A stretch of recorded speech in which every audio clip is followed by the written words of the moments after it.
እሺ እንደምን አላችሁ? የሚገርም ዜና ነው ይዤላችሁ የመጣሁት። ኢራን ትሆናለች ማለት ነው የዜናችን ማዕከል ሙሉ ለሙሉ።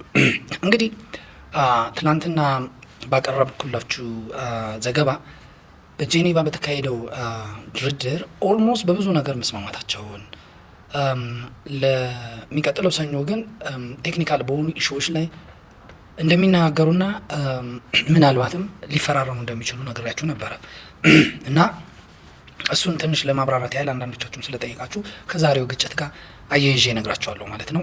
እና ምን ነበረ አሜሪካ 12 ነጥቦችን ነበር ይዛ የመጣችው መንግስት መለወጥን ጨምሮ ማለት ነው።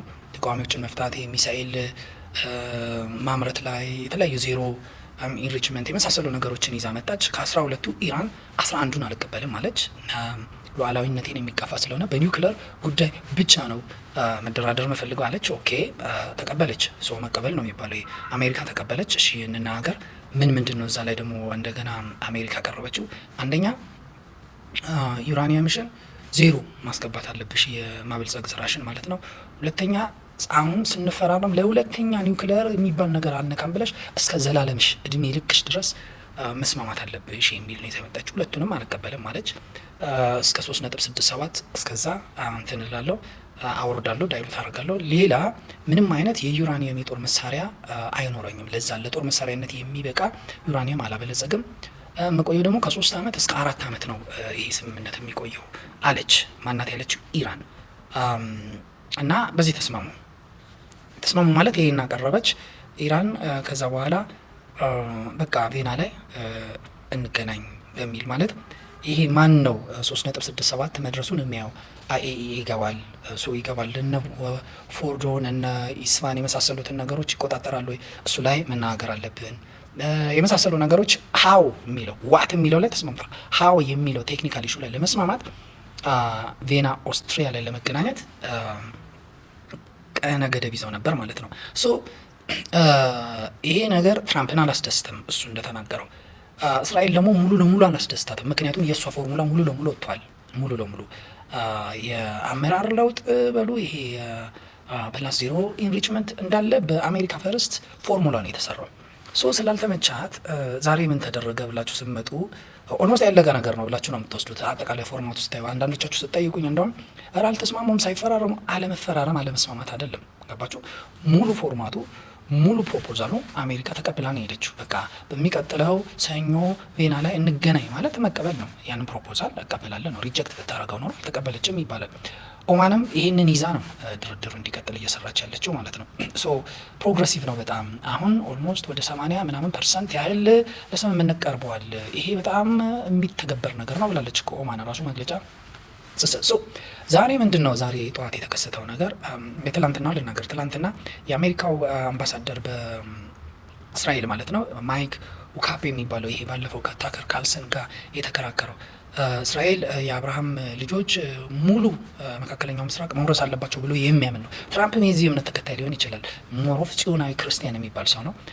ትላንትና በቃ ሲያሸብር ነው የዋለው ሰውየው። በቃ ውጡ፣ ባለ በሌለ ቦታ አለለቃችሁ ውጡ፣ በቃ አካባቢ ሊናወጥ ነው እንዲህ በቃ ምንድን ነው እንዴ እስራኤል?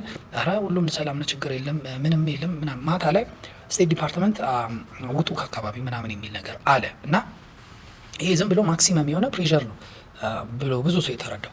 ዛሬ ጋለች ሄዳ የአያቶላውን መኖሪያ መጣች፣ እሳቸውን ለመግደል ማለት ነው። እንትና እስራኤል ማለት ነው የአያቶላውን እንትን መኖሪያ መጣች፣ እሳቸውን ታርጌት አድርጋ ማለት ነው ለመምታት። እሳቸው እዛ የሉም ነው የተባለው አሁን እንደተነገረው። እና የተለያዩ ቦታዎች ላይ ፍንዳታዎች ደረሱ። ይሄ የደረሰበት ምክንያት ምንድን ነው? ኢራን የአየር ክልሏ ሙሉ ለሙሉ ዝግ ባላረገችበት ሁኔታ ድርድሩ ይቀጥላል በሚል መሰለኝ አልዘጋችም ነበር የአየር ክልሏ በዛ ጊዜ እንትን አለች። እና ጦርነት አይደለም የሚባለው ይሄ ምንድነው ኦፕሬሽን ነው ያሉት። የሆነ መቀልበስ ያለበት ጥቃት አለ፣ እሱን ለማክሸፍ ነው ይህንን ነገር ያደረግነው አሉ። ምንድን ነው ያደረጉት? የሚሳኤል ክምችት መተናል፣ ኒውክለር ልትሞክር ነገር ምናምን ብላ እሱን አክሸፍንባታል ምናምን የሚል ነው ኮዙ። እና አሁን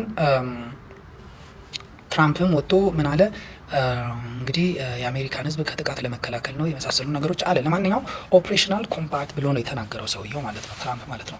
ትራምፕ እስራኤልን ለመከላከል ገባበት እንጂ የሶሻል ሚዲያው ላይ ነው እንጂ የገባው ትክክለኛ ያንን ጥቃት የፈጸመችው እስራኤል ናት። ውስጥ መጨረሻ አካባቢ የሆነ የገቡበት ነገር ካለ እንጂ አሜሪካውያን በዋናነት ያጀበው የትራምፕ በየሚዲያው ወጥቶ የሰጠው መግለጫ ነው ማለት ነው።